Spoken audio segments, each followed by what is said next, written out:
A imagem de Jesus andando sobre as águas é, com certeza, uma das mais conhecidas da história, não é mesmo?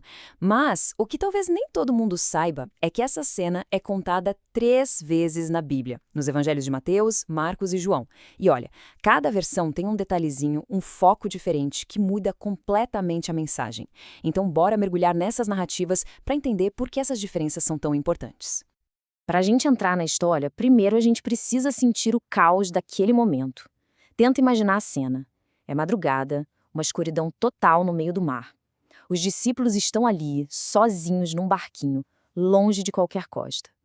E para piorar, um vento contrário, fortíssimo, com ondas que batiam sem dó no barco. Era literalmente uma luta para sobreviver. E eles estavam perdendo. Pois é nesse cenário de puro perigo e isolamento que as 3 histórias começam. Todas elas partem desse mesmo ponto, um início bem dramático que prepara o terreno para algo totalmente fora do comum que estava prestes a acontecer.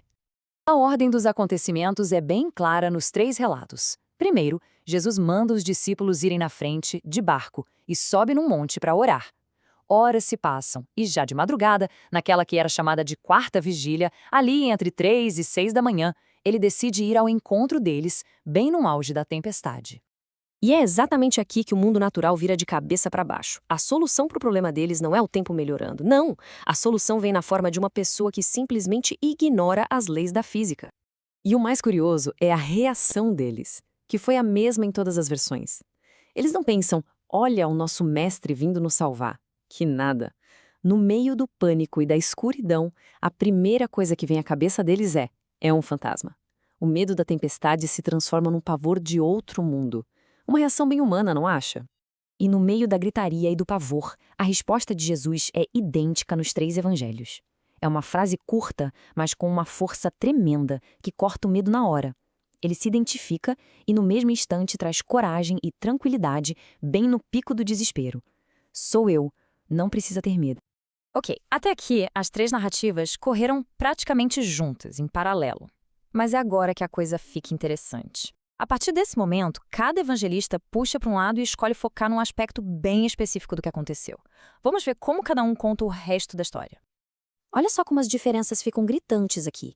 Mateus é o único que conta a história de Pedro tentando andar na água. Já Marcos, ele foca na confusão dos discípulos, chegando a dizer que o coração deles estava endurecido. E o João? João parece que pula todo o drama e vai direto para a demonstração de poder. Jesus entrou no barco e, pá, eles chegaram no destino na mesma hora. 3 focos, 3 conclusões bem diferentes. Então, a grande questão é o que essas diferenças querem nos dizer. Fica claro que cada autor não está só contando um fato. Eles estão usando esse fato para ensinar uma lição específica, seja sobre fé, sobre dúvida ou sobre o poder de Jesus. Mateus faz algo genial. Ele transforma um milagre que foi visto por todos em uma lição muito íntima, muito pessoal. Ao colocar a história de Pedro ali no meio, ele nos dá um resumo perfeito do que é a nossa própria jornada de fé. Não é só sobre o poder de Jesus, mas sobre a nossa luta para confiar nesse poder. A gente consegue ver essa montanha-russa do Pedro passo a passo. Tudo começa com um ato de fé absurdo. Senhor, me chama para ir até aí. E não é que dá certo? Ele desce do barco e anda sobre a água. Mas aí, ele desvia o olhar de Jesus e foca na tempestade. O medo bate, a dúvida toma conta e ele começa a afundar. O resgate vem com aquela pergunta que ecoa forte até hoje. Homem de pequena fé, por que você duvidou? Mateus mostra pra gente que ter fé não é não ter medo, mas sim saber para onde olhar no meio dele. Enquanto isso, Marcos e João vão para outras direções. O foco de Marcos é a dificuldade dos discípulos em sacar quem Jesus realmente era. Pensa bem, eles tinham acabado de ver o milagre dos pães, mas parece que a ficha ainda não tinha caído. Já o João, ele narra o evento como pura demonstração de divindade. Para ele, o importante não é a dificuldade dos discípulos, mas o poder absoluto de Jesus, que simplesmente está acima das leis do universo.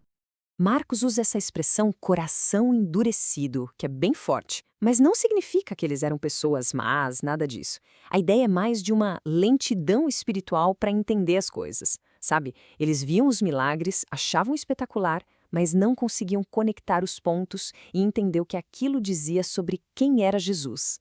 Para Marcos, essa dificuldade em compreender é parte da jornada. Então tá, Depois de juntar essas 3 peças do quebra-cabeça, o que a gente aprende sobre aquela noite no Mar da Galileia? Que não temos aqui histórias que se contradizem, mas sim uma única história com várias camadas de significado. Então, resumindo a ópera, com Mateus, a gente tem a lição prática sobre fé e dúvida no dia a dia. Com Marcos, a gente aprende que entender as coisas de verdade pode ser um processo lento, cheio de sustos. E com João, o que vemos é um retrato do poder e da majestade de Cristo. Juntos, eles nos dão uma visão muito, mas muito mais rica do que qualquer um deles sozinho. Isso tudo nos leva a uma reflexão final. A análise dessa história antiga nos mostra o poder que a perspectiva de quem narra tem para moldar a mensagem. Os mesmíssimos eventos podem ensinar sobre a luta humana, sobre a lentidão do aprendizado ou sobre o poder divino. E isso faz a gente pensar. Enquanto as outras histórias, sejam elas antigas ou atuais, a chave para entender o verdadeiro significado está justamente em quem está contando?